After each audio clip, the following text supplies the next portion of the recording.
Hey everyone, my name is Savannah Soriano and I'm out here in the outdoors, and today we're going to be taking photos of my dog Hammy during this time with COVID-19 and everybody really scared, and especially as photographers, COVID-19 and coronavirus has really impacted us in our business.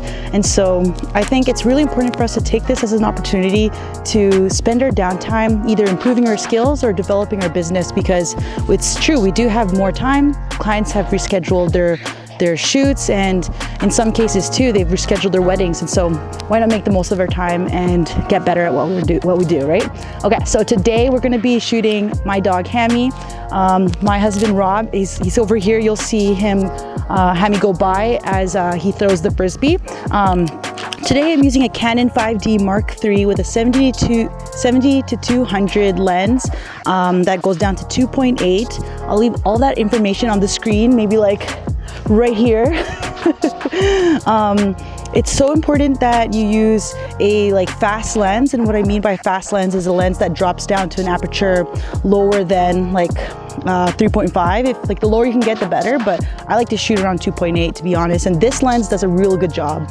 It's an expensive one, but it's expensive for a reason. It's because it's really worth the value. Different settings that are important before I get into shooting when you're taking photos of animals, especially when they're going to be running, like Hammy's going to be running, is you want to make sure that your shutter speed is really fast so that you can freeze that motion, unless you're going for a motion blur effect. For this shoot, I'm going to be trying to freeze him as much as possible. And so my settings are, because my priority is going to be my shutter speed, so I start with 1/1000. Let's see how that works. And I have it at 2.8 aperture, because I do want that depth and I want to let in enough light to compensate for the fact that my shutter is so fast, right? So when your shutter speed is so fast, you're letting in less light because your shutter is open for less time. And so because those are the two settings that I'm starting with, I have to compensate with ISO, and I'm leaving that right now at 640 because that seems to look like a good balance for me. I'll be sharing all the photos on the screen as I take them. Let me know in the comments if you have any questions, and I hope this is really helpful for you. I'll be talking through my settings and everything. And with that said, let's get to it. Okay, Hammy. Oh, before I go, actually, another really important thing is to make sure that you're on AI servo. And why that's important is because AI servo will actually track your subject. And another thing that I like to do as well is make sure that my focus point is on spot metering, so that way I can tell my camera exactly where to focus versus it deciding for me. So knowing that Hammy's gonna be running real fast and that the center focus point is the strongest one, I'm gonna use the center focus point so that I give myself the best chance at getting this photo done perfectly. So, okay, let's get to it. Again, I'll leave all of that information in the description below. Oh my god, he's so fast. Okay, let's see how those look like. Hey! It's so cute. Oh my god, you can see his little pawsies. Okay, so actually this was a really good setting to do. I'm gonna try pushing it to 1250 just to see how much more still I can get him. And because I'm bringing my shutter speed much faster, I have to compensate with my ISO because I still want to keep that depth of field of 2.8. Okay, I'm ready.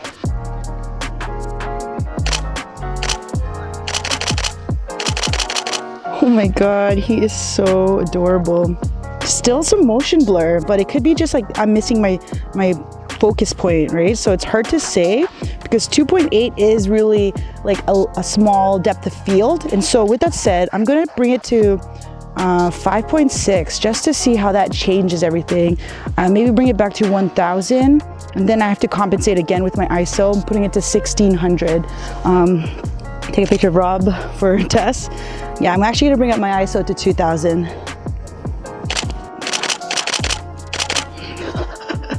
He's so adorable. Okay, so now you're seeing in the image more of Hammy in focus versus before it was either his face or wherever my focus point was on. And oh, he almost went after a bird.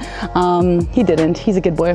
And so that's important to note too, right? So I'm trying now to get more of his body in focus, and so I brought it to 5.6. And the reason why I jumped from 2.8 to 5.6 is because it's a known fact that different lenses are sharper at different focal points. So although I could have gone from you know, 2.8 to 3.2 or 3.5, 4.0. I chose to go to 5.6 because I know that that's a focus of an aperture that is stronger for my specific lens.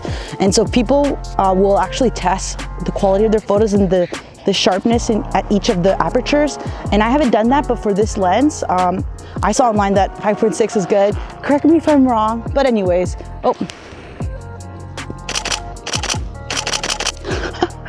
so you know, you'll hear like I'm taking these photos so fast. So something that's also really important when you're taking rapid fire photos is to put it on high speed continuous so that you're constantly taking those photos.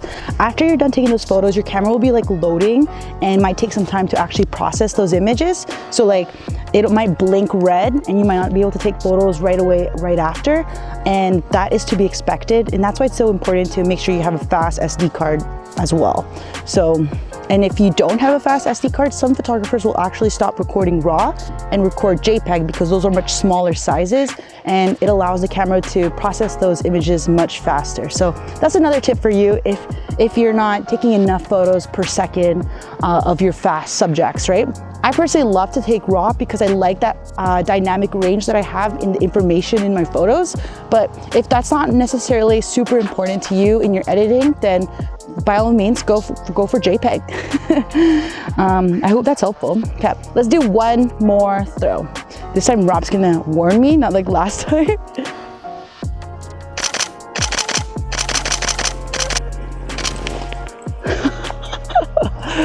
So I should have waited for him to be a bit closer to really rapid fire because I got to a point where the camera started processing the images and I couldn't take any more photos. So that's another tip for you.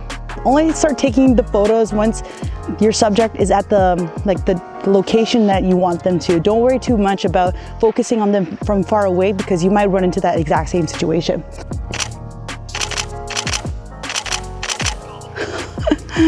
Oh my goodness. He is just so adorable with his little frolics and his legs up in the air like that.